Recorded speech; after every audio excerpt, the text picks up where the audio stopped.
On Friday, March 26th, join us for a shared creative writing working hour in the second session of The Circle, led by BMI Shearing Fellow Jordan Kistner. Sign up for these events and learn about the rest of BMI's spring season at blackmountaininstitute.org. Now, we're going to put the link down in the chat, so check that out, along with social follows that you can follow us on Twitter, on Instagram, which is where a lot of things are happening on Instagram, and on Facebook.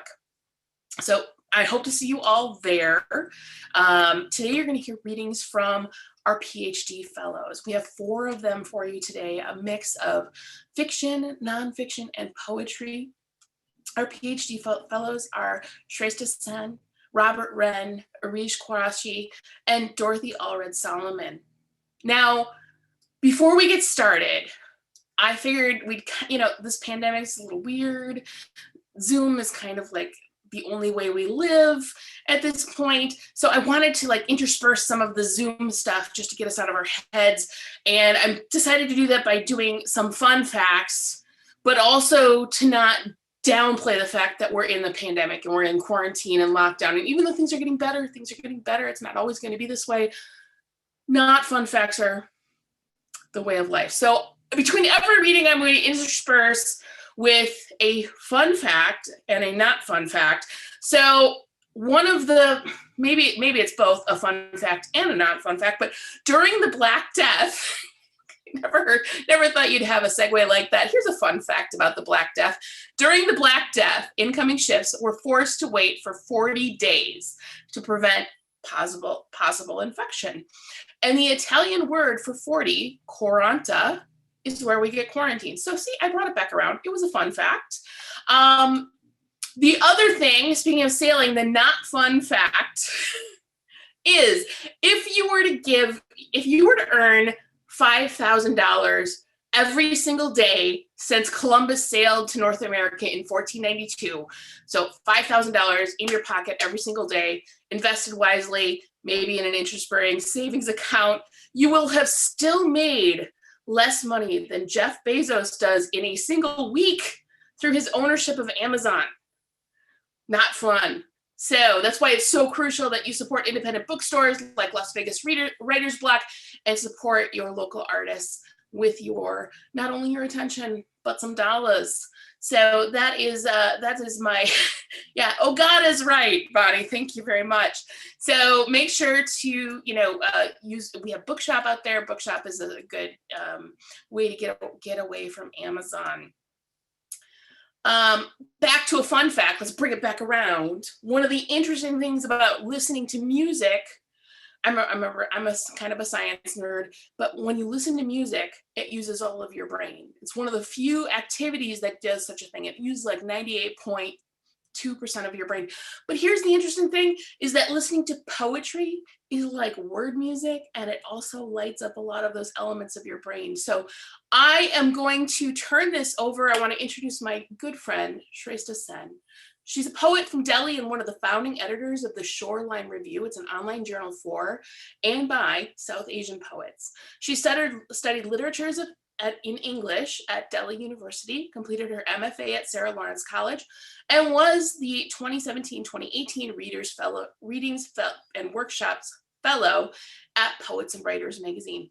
Her work can be found or published or forthcoming in Apogee, Bitch Media, Boat, Hyperallergic, Hyphen, The Margins, and pretty much anywhere that fine poetry is found. I am looking so forward to this. Sreshtha, I'm going to turn it over to you. Hi, everyone. Wendy, thank you for that excellent introduction. I left my Kill the Rich poem behind, but I maybe should have brought it in. And thank you for emceeing today. Thank you to BMI, of course, for organizing this reading, especially Sarah, Lily, Leila, Vera, other folks I am probably forgetting. On a personal note, my parents are on this webinar today. They've never been to a reading of mine for mostly geographical reasons. So it's kind of cool that they could digitally attend this one. So I'm very, very grateful to you all who've tuned in to yet another Zoom on a Monday evening. And thank you to my fellow readers who are going to read today for allowing me to turn this into for 8 minutes, allowing me to turn this into a personal sixth grade talent show. So thank you. Um, lots, lots to worry about. Lots of people we love to think about, worry about. I don't even know how to begin to articulate that. So I'm not gonna try. I'm gonna read 4 poems for you all. Okay.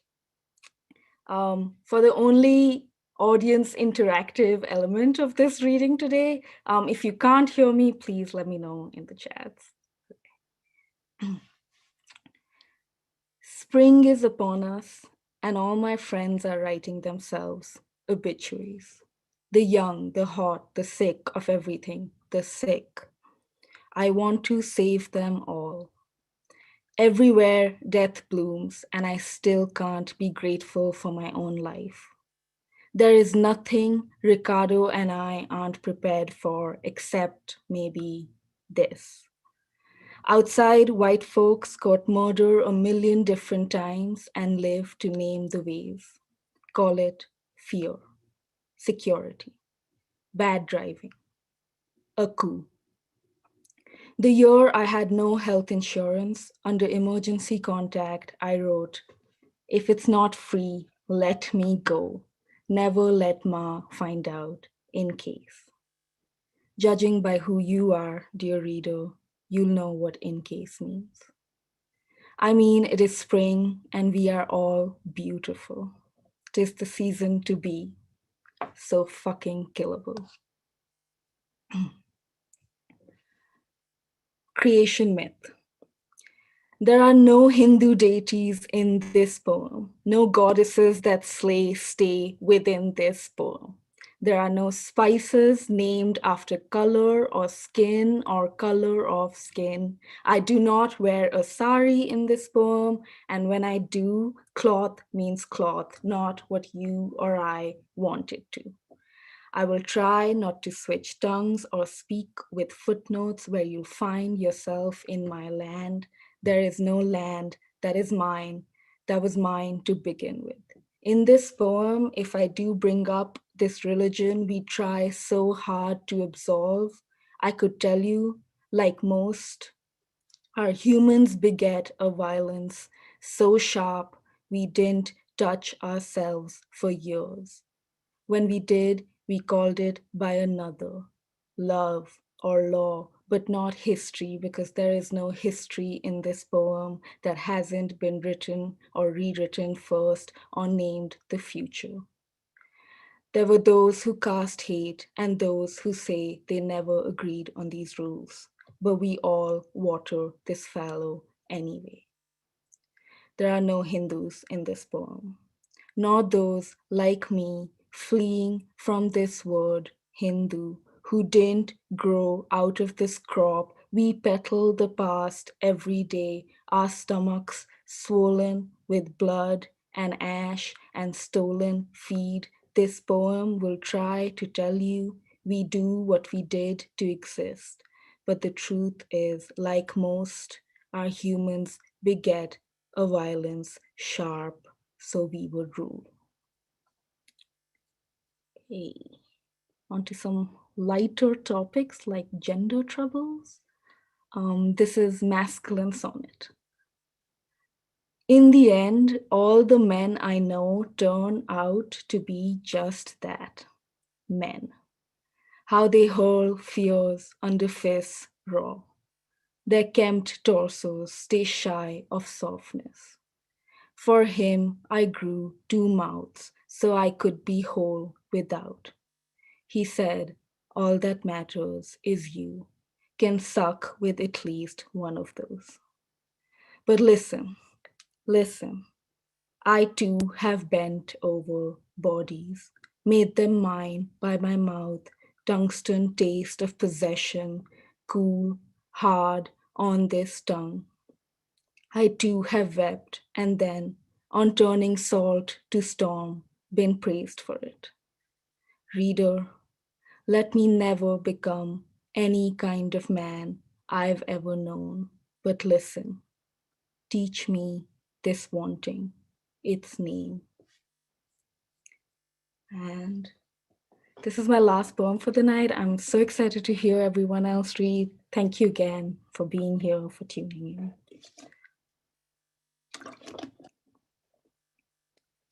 Here, everyone I love is living their best lives. This year, I watched 11 movies over Zoom, and each time Shah Rukh sways his arms or Troy Bolton gets his head in the game, I choreograph my own reaching through the wires. Little black boxes blinking back. Hi, I'm having my second cup of coffee and thinking of you. I text my friend every damn day. And then at 6:35 p.m., which is 8 minutes before my father wakes or starts to worry, this country has finally killed me, I WhatsApp my family. Good morning. All okay there? Question mark. All okay here. Period. What to do with the power to turn page into promise?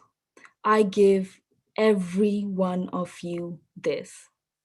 Each sunrise a reason, every meal a buffet, a Spotify link where Lata sings Lag Ja Gale and my missing honed so thick we almost touch. Oh, to live like the day 22 months ago when I could still stomach tequila. So I did. And someone I would learn to hurt held me close and sighed, man, I want to eat 15 of these tacos. So we did. Thank you. Amazing. Thank you so much, Shrestha. And thank you to everyone. Please give it up in the chat. If you love this, leave a comment on Twitter. I mean, we can't see your faces right now, so this is the only thing we have. Give it up for Sreshtha Sen. I chatted to her that I want like hours of this. I want 13 hours of this. Thank you so much.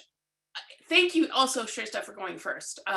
You know, it's not easy to warm up this crowd, and especially not easy to warm up a Zoom channel. So without further ado, I'm going to give you another fun fact to continue to warm up this Zoom channel, followed by a not fun fact, because we got to keep it real. So fun fact, the country of Norway has knighted a penguin, and it lines guards up to inspect their uniforms. His name is, are you ready for this? Brigadier Sir Niels Olav III. True story. It is a fact. The not fun fact is that penguins in the wild are so massively indiscriminate about what they attempt to copulate with that the 1910 Scott Antarctic expedition decided to like hide that information from the public because they were so British and embarrassed about what they had witnessed with amongst the horny penguins, particularly the many gay penguins that they saw, so that one scientist actually wrote down his observations in Greek so that only other people who in England would be educated to know Greek, I mean, British logic, only they would understand it. So that is a true fact about penguins and just the awkwardness in which they have impressed upon the British colonizers. So I kind of also find that a fun fact. So I am going to show you, this is the one bit of audio visual. So oh wait, host has disabled screen sharing. Can we get that back enabled? There we go. All right. I will show you a picture of Niels Olav to appreciate the penguin, just splendor, the splendor that is the penguin. There it is. There's Niels Olav inspecting the troops, and I also enjoy his military insignia attached to his flipper. So there it is. That is your fun fact. All right, and you can relieve me of the hosting duties because I should not be trusted with this much power. All right, without further ado, I'm going to bring in Robert Wren. Robert made the sad decision not to send me a bio. So this is the bio I've come up with for Robert. Robert Wren enjoys making sourdough bread, puppy dogs, and dusting his Swarovski glass figurine collection. He is the direct descendant of Queen Victoria and is part of the reason that Meghan Markle got Harry the hell out of there. He can fit 23 full-size marshmallows into his mouth at the same time, and he also interned at MTV as part of his undergrad, but he was asked to leave when he just wouldn't stop snarking on Carson Daly. The true part of this bio is that he is the fiction editor at Witness, an amazing, amazing fiction writer. He's a second-year fiction PhD fellow, and he is hard at work on his novel. Without further ado, please give it up in the chat and welcome my friend Robert. Thank you all. This feels like I'm being summoned from the void. And also Niels Olaf, such a hard act to follow. Wendy, this is unfair. But I'm going to try my best to entertain, and so I'm going to read one piece in that one short story that's in 3 parts. They're all really short parts. The first part is a little bit of a personal essay. The second part is from the perspective of an immigrant wife, and the third part is a bit of a fantasy story. So the story is called Chimera. The Statue of Liberty has never impressed me, likely because as immigrants, my parents and I flew over her head instead of rushing to her feet.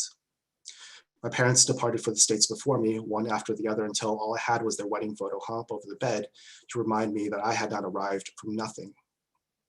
Before my 5th birthday, I was passed along from flight attendant to flight attendant, from China to New York, until at the JFK airport, I held the hand of some stranger who announced over the intercom that someone needed to pick up their child. My parents, slowed by unfamiliar New York traffic, arrived late and worried and presented their paperwork hurriedly, but the attendant merely waved it away and asked me to kiss my parents. When I did so readily, the attendant simply handed me over and said, "Children don't lie." I have no memories of this. Instead, I only recall gazing up at skyscrapers from the backseat windows, feeling their strangeness imprint upon my heart.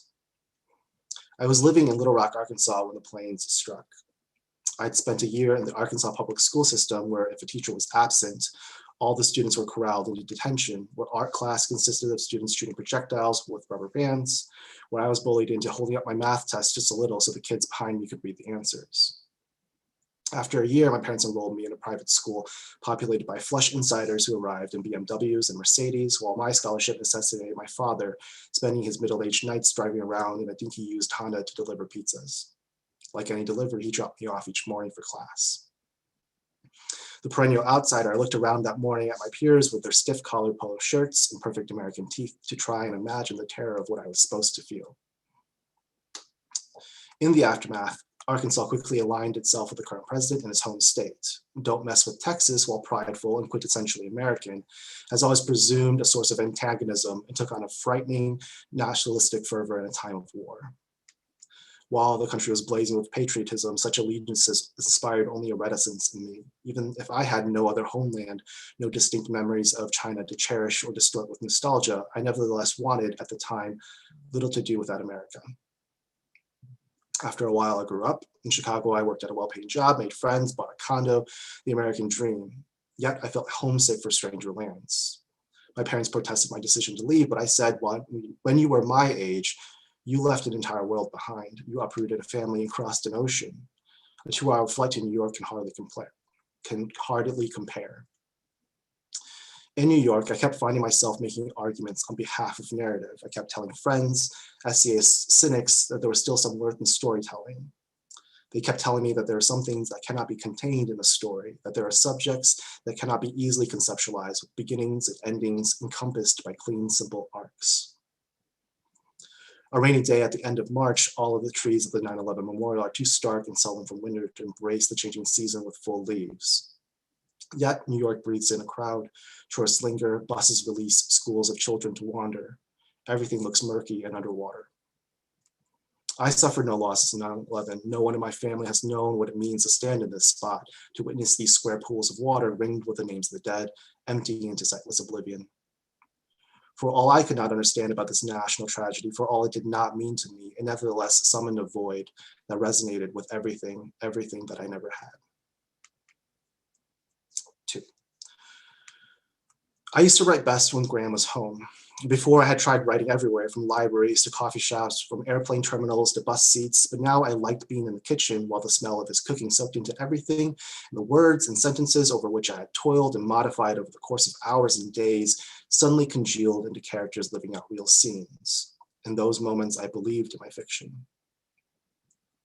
I married Graham for the scholarship, but in time I admired his diligence, the way he stood up from the dinner table to turn on the TV for a show I'd like to watch, or come bearing coffee or cocoa when I stayed up late with my short stories.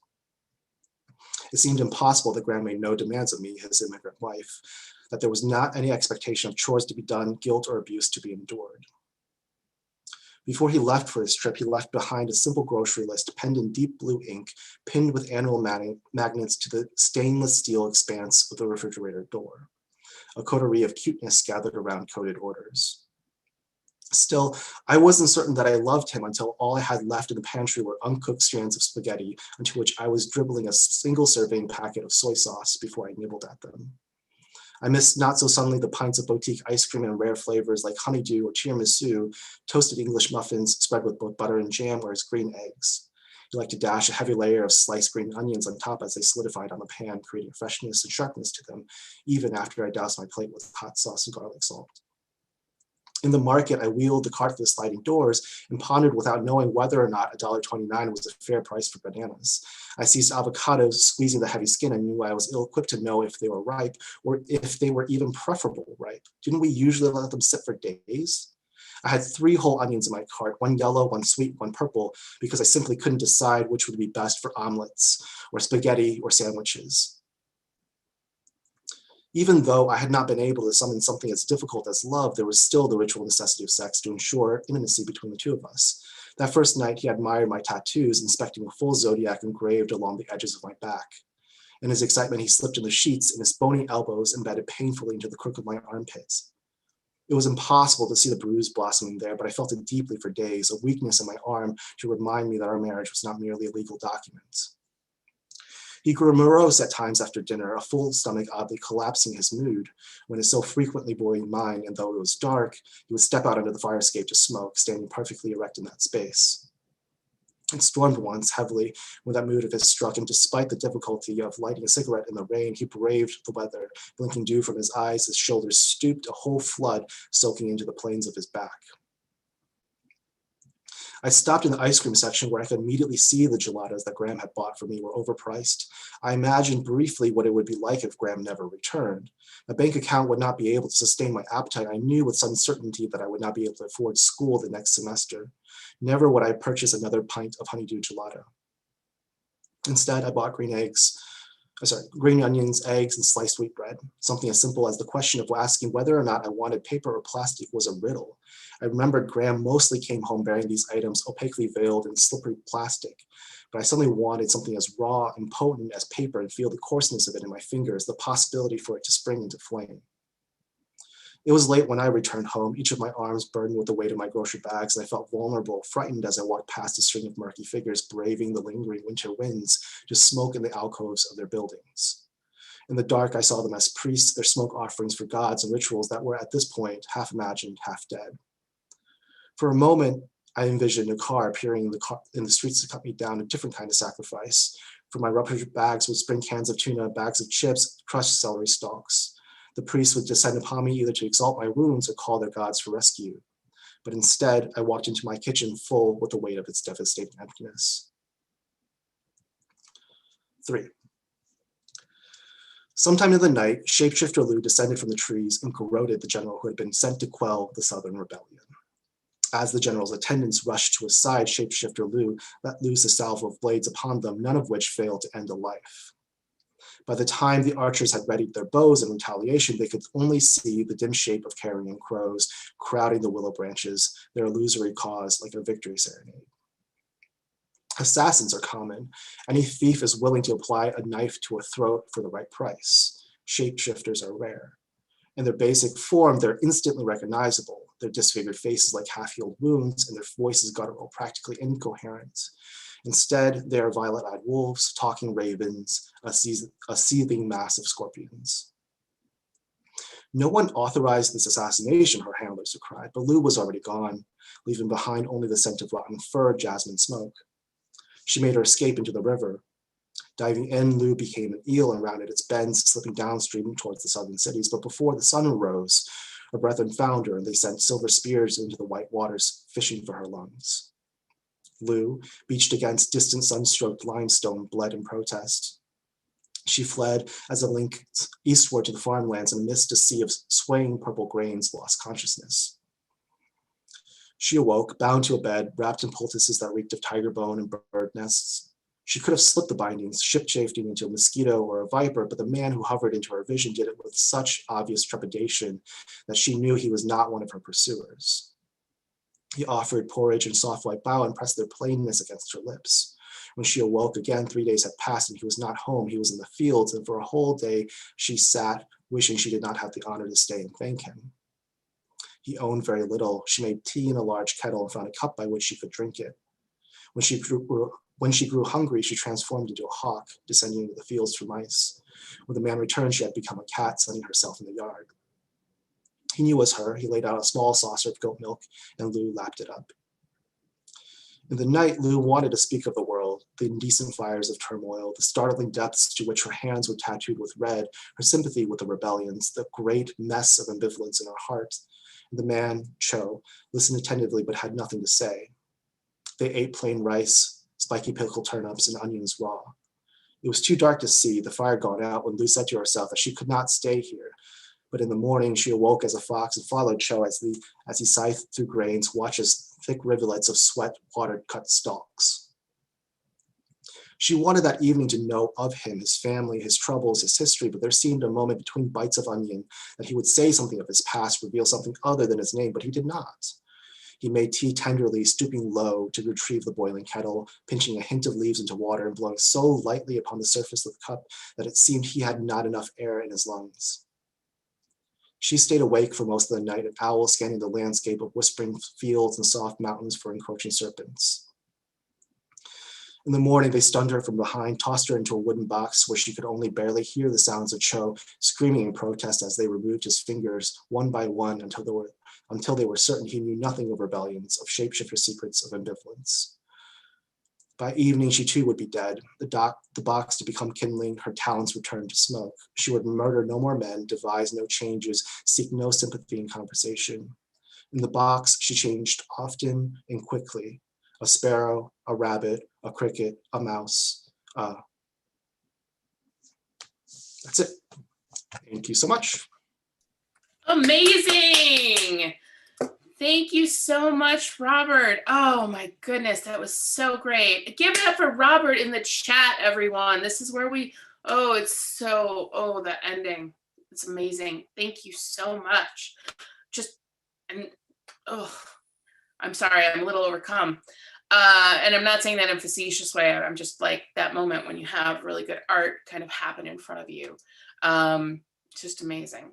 You know, the downside of being a really good artist, and this is not the case with Robert because Robert is flawless.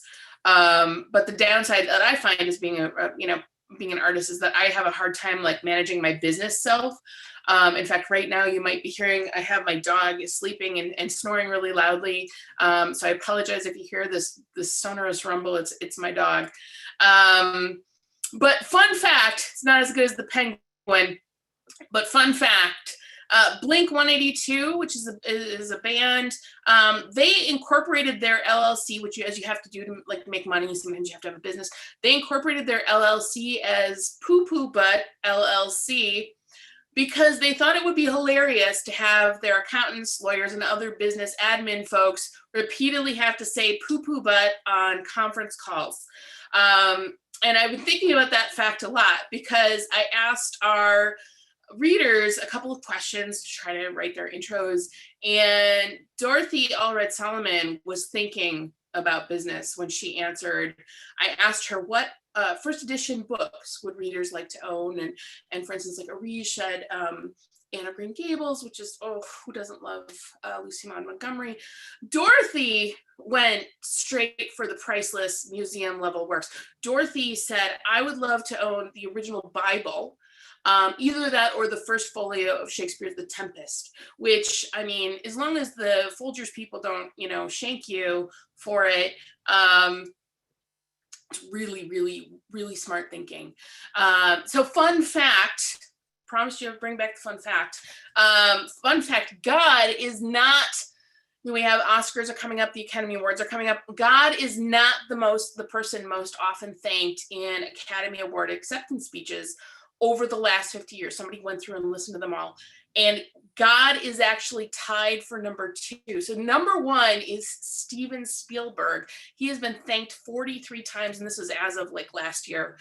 We don't know what's going to happen this year. But God has been thanked 34 times, and he is tied, or they are tied. Study. It's possible. Maybe God is here with us tonight in this chat room. God is tied for second place with the not fun fact. 34 acceptances. Speeches have also mentioned someone else, and that someone is the non-fun fact. It is Harvey Weinstein. So without further ado, so Dorothy Allred Solomon is the 28th of her father's 48 children. She is a middle kid with all the neuroses this implies. She could have been a first wife or a second wife in her father's fundamentalist polygamous group, but instead married a man who said one wife is more than enough. She earned her bachelor's and her master's degrees from the University of Utah, where a professor helped her overcome a life of polygamy-imposed secrecy in 2 ways. First, by giving her a copy of Chaim Potok's My Name is Asher Lev, and second, by insisting that his creative writing students submit their work for publication. Just want to thank all of you out there who are teaching folks. This is such a good, Dorothy's example is such a good example of ways that the arts and especially creative writing can change lives. So thank you for that reminder as well. And thank you for many of you are in this audience right now. Dorothy has written stories for a range of journals and magazines, most recently Marie Claire and Elle. The experiences of her late husband, a Vietnam vet, inspire her current writing and her dissertation, working titled Home Fires, which aims to communicate the untenable costs of war. Without further ado, everyone in the chat, give it up for Dorothy.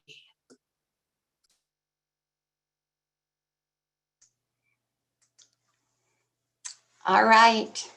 Well, I'm glad that Home Fires was introduced. I hope no one is disappointed that I'm not reading about my weird background, but war is weird enough. And this is an attempt to render my husband's experience outside my purview and my late husband's experience. This starts soon after we met in Hawaii to have R&R, rest and recuperation, where we exchanged information and discovered that we had been lied to by the media and by the government, and that the best thing to do was to get out of that place, as the animal said. So, from Home Fires. After his R&R leave in Hawaii, Bruce wrote that he was trying to keep his promise to get out of Vietnam. But he learned that getting out of that place was much more difficult than getting into it. Our various schemes to get him sent home were ridiculous, untenable. He couldn't shoot himself in the foot, couldn't pretend an illness he didn't have, couldn't claim conscientious objector status, and was incapable of playing the coward. As each of our schemes died, my frustration mounted, and I'd write urging him in code to find a way to bring the best part of himself home to me and his daughter. Perhaps it was my fault that he put himself in harm's way, hoping to end the angst one way or another. I heard the whole story much later, when I was able to also hear my own selfish reverberations in wanting him to escape that benighted war and come home before his time. One day, he fought the urge to duck and cover as a mortar whistled his way. The thing blew up in front of him, spewing mud and unconsciousness. He came to with his head pulsing, his hearing muffled, and his right leg missing. Instead of calling for a corpsman, he screamed for the radio operator, his friend named Hoagie. Early on, the two of them had made a pact that they wouldn't let the other go home missing a limb. Hoagie ran to him, his equipment clanking. Hoagie's radio was always in top-notch condition, but his M16 had rusted shut, as did his Marine Corps issued pistol. During the first month of the war, after he made his promise to Bruce, Hoagie had vowed not to take anybody's life. He stuck close to Bruce because he said, "You're charmed, man. You're going to get out of here alive." So Bruce pretty much did the killing for both of them. Now Hoagie hovered over him. "What is it, man? You need Sparky?" "No, my leg's gone. Keep your promise." Hoagie slowly shook his head. "I'm not killing anybody, especially not you." "You promised." "That was before. My weapons rusted shut." "Use mine." Bruce's rifle was buried somewhere in the mud. He fell onto his back to scrabble in his cargo pocket for the pistol and fell, digging into his shoulder blade, the heel of his boot. "What the hell? My leg, it's underneath me and I can feel it." Hoagie and Bruce clawed at the mud. Bruce's right leg was buried deep, wrenched at an odd angle, but still firmly attached to his torso. Bruce groaned as he twisted it back into place. Pins and needles and a bright ray of pain made him want to weep with gratitude. Hoagie helped him stand. "Phew, I thought if I didn't kill you, you'd kill me."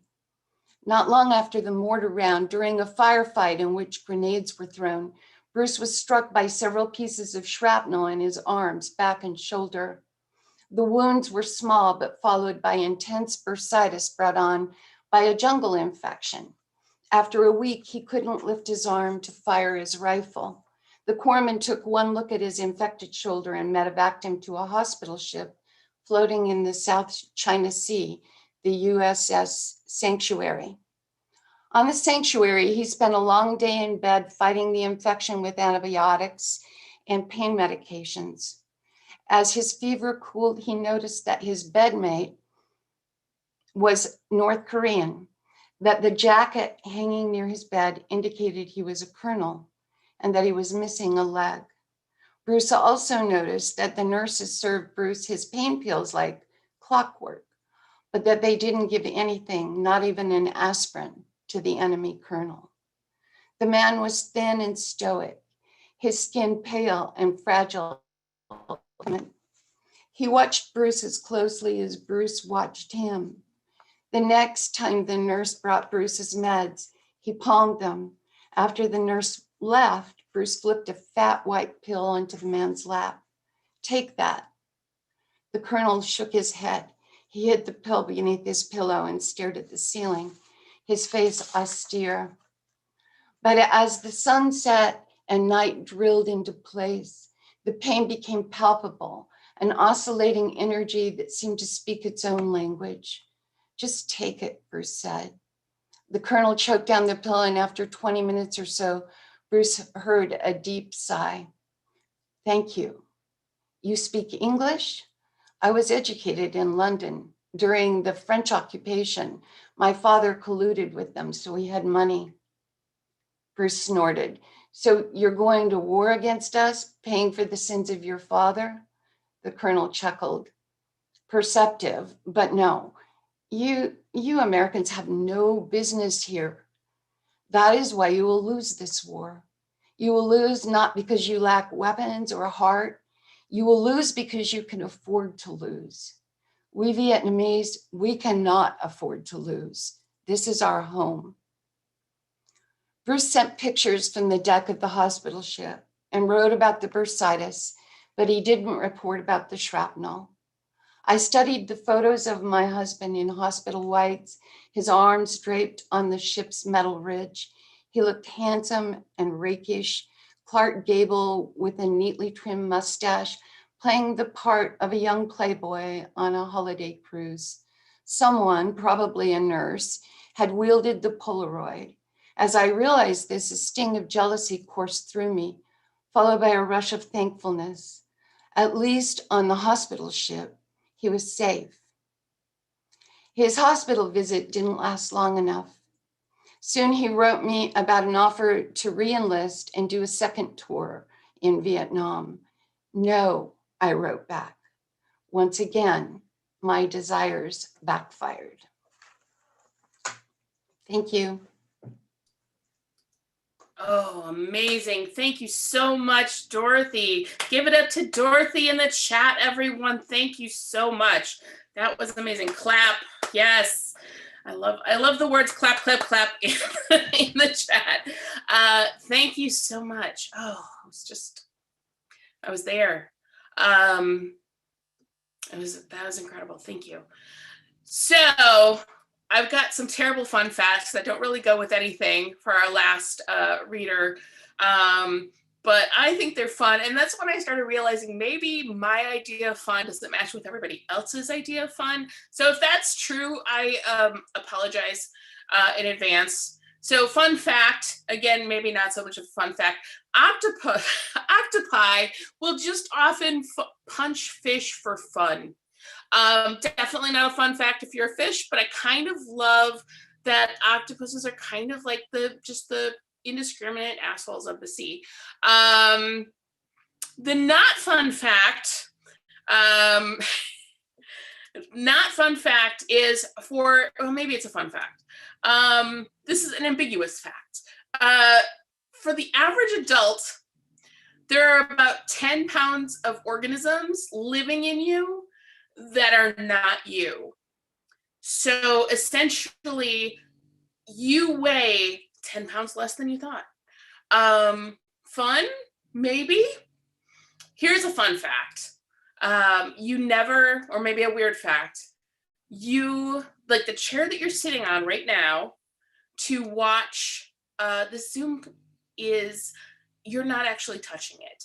So everything is made up of electrons, atoms, and subatomic particles, and they exhibit this weird like particle wave duality. So even when you're sitting in that chair that you're sitting in right now, the electrons are never coming completely into direct contact. So your body's electrons are repelling the electrons that make up your chair. You are right this minute hovering by an unfathomably small distance, but you are all levitating. True story, true fact, look it up. Another, probably the most fun fact that I've shared with you today is that it is our next reader's birthday today. It is Areej's birthday. So happy birthday to Areej. Areej did her undergrad and got her master's from Rutgers University in Newark and the MFA from University of Washington in Seattle. Her dissertation is called The Quarine. It's a novel that operates in the realm of fantasy and mythic realism and follows the narrative of a young woman reconnecting with her fragmented family and past in India while accompanied by a djinn. Her favorite takeouts in Las Vegas, well, she's in Washington right now, but involves cheese fries and kebab, all of which are waiting for her in abundance in Las Vegas once this quarantine and this lockdown are done. Give your biggest, loudest chat welcome to Areej. There you are. Thank you so much, Wendy. And thanks everyone for coming out and for all the love that I'm seeing in the chat. There's no way I'd rather spend my birthday than with all of you tonight. So thank you. And shout out to my parents, by the way, who are, I believe, in the audience right now. That's going to be a very tough act to follow, by the way. Thanks so much, Sreshtha, Robert, Dorothy, for those amazing readings. And to Wendy and, for emceeing and BMI for setting all this up. So I'm going to be reading a snippet of a larger work that I'm working on, which is going to be a linked story collection To those of you who have been in workshop this past fall, and shout out to all my workshop peeps, you're all gonna recognize these characters. So this story is called Sense of Sisterhood. That's sense spelled S-C-E-N-T-S, so sense of smell. And here we go. It was a misty day, the best kind for a picnic, Shaheen thought. So it was a good thing her parents were finally taking her on one. She had been looking forward to it for all kinds of reasons. One was because school had been very irritating all week. They'd started learning about fractions, which was almost worse than Jason making fun of the bhajia she had brought for lunch on Tuesday. The second was that the picnic had been in talks for almost a month, but kept getting delayed. The third reason was because Jamil was going to be there, and he was nice and quiet most of the time, so Shaheen liked talking to him. But the most important reason of all, and she always liked saving it for last because of how giddy it made her, was that this was going to be the baby's first picnic. Mama, Shaheen called from the back seat. Can I still feed her later? Gee, Emma, I made a bottle for you, her mother responded. Just wait until we get there. They were in the car, and Shaheen was using her finger to draw smiley faces in the windows. It was one of her favorite things about days like this, when the glass would mist over and create a perfect canvas for her. She looked over at the baby and wondered how long it would be before they could both draw together. What would she draw, Shaheen wondered.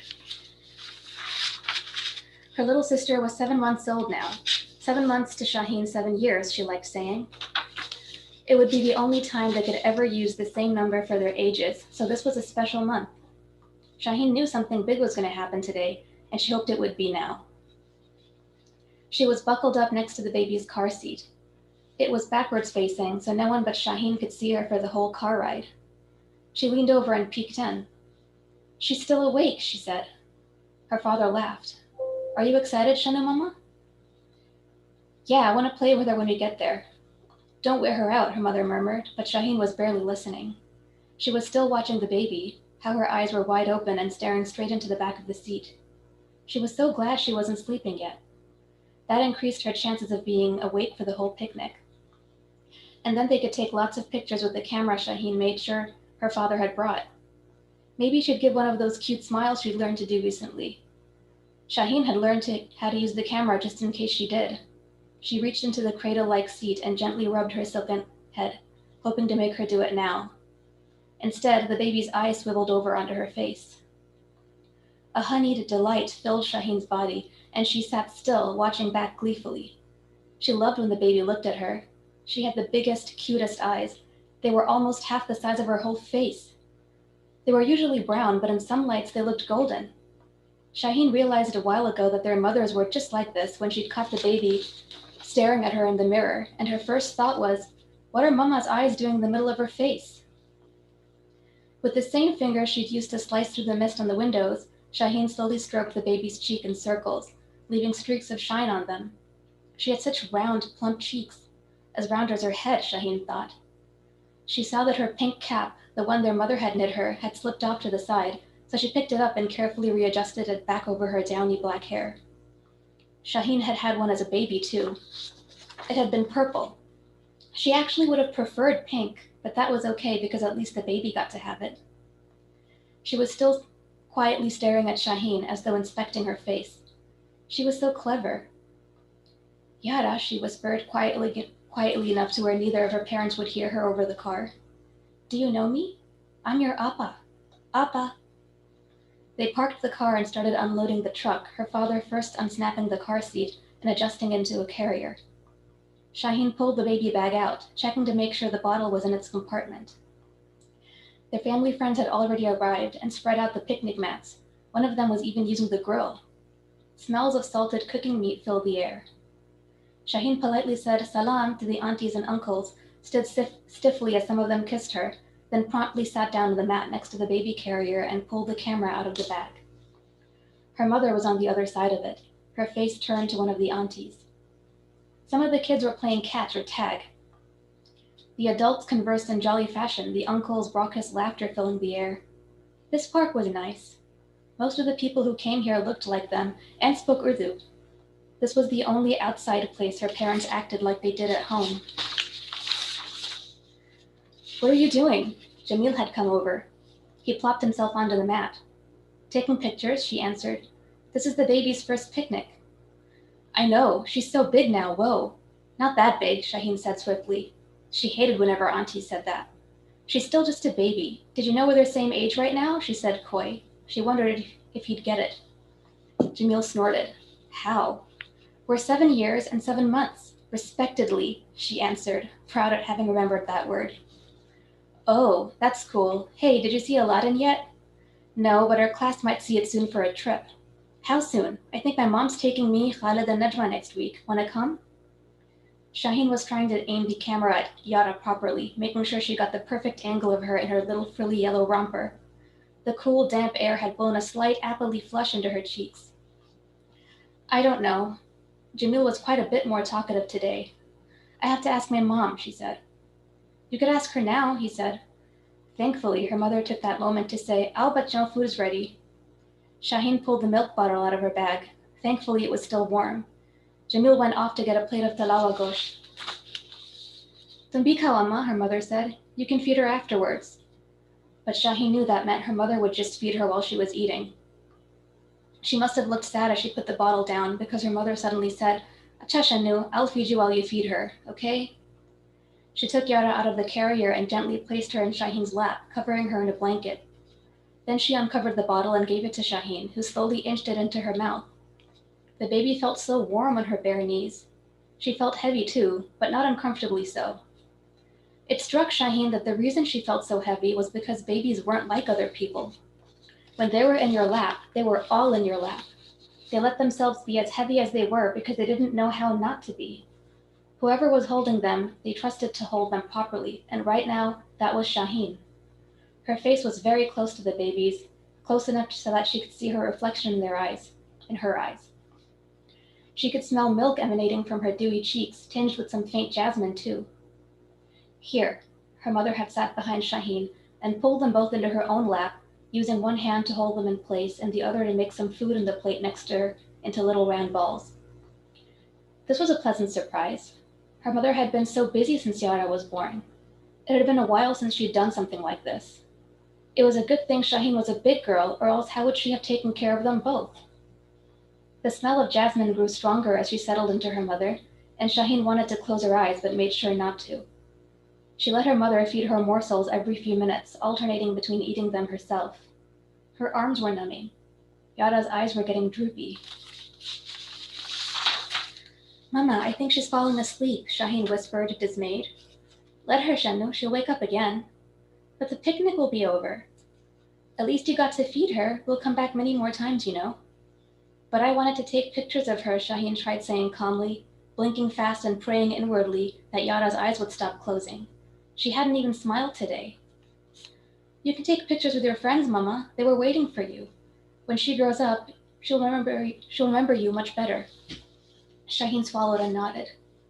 You took such good care of your sister, Shaheen. Go and play with them now. Shaheen decided that she would, but later. Yara's eyes weren't closed all the way yet. Being in her mother's lap still felt nice. For now, she would stay until Yara fell asleep, smelling of milk and baby powder, their mother's scent of jasmine that she'd missed for a while floating about them like a veil. When Shaheen later learned that the sense of smell was more closely linked with memory than any of the other four, she would think of this moment.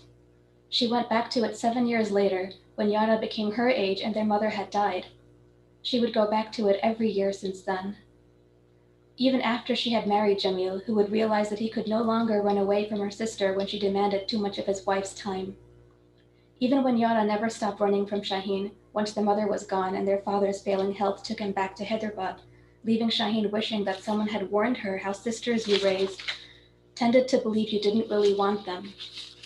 Or the times Yara would look at her and Shaheen was stunned to see their mother's eyes staring out from the middle of her face, which now only brought her guilt for spending the second half of her time with her, loving and wanting Yara more. She would miscarry a child and bear the second one while fearing that it would drive Yara even further away, resenting herself for resenting the thing that should have mattered more than a sister she should never have had to mother.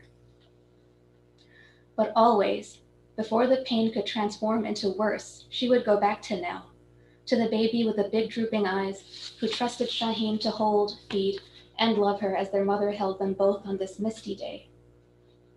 The bottle was empty. She handed it up to her mother. It was time to burp the baby, after which she would nap, but her gaze was fixed on Shaheen again. "Mama," she whispered, "I think she's watching me." "Abi," said Yara. The end. Thank you, everyone. Excellent. Thank you so much, Areej. Do you feel like you've just had like this wonderful warm hug when you've heard amazing work like we have tonight? I'm just so thrilled to be part of this night here with you all. One more fun fact. The Library of Congress archives all tweets, and all of you have been giving so much attention and affection to our 4 writers today. One other ways that you can support all of our writers is to give them attention online and help their careers. So tweet to them, tweet about their work, tweet about Black Mountain Institute, UNLV's English program, and let's continue to share the love and spread the joy that we've had here together. One not fun fact is, unfortunately, we are out of readers. So I want to thank you all for joining us here on Zoom. I know everybody zoomed out, but it has been just a pleasure to be here with you tonight. Thank you to everyone. Thank you to BMI, to UNLV's English program, and to all of you. Thank you so much. Good night.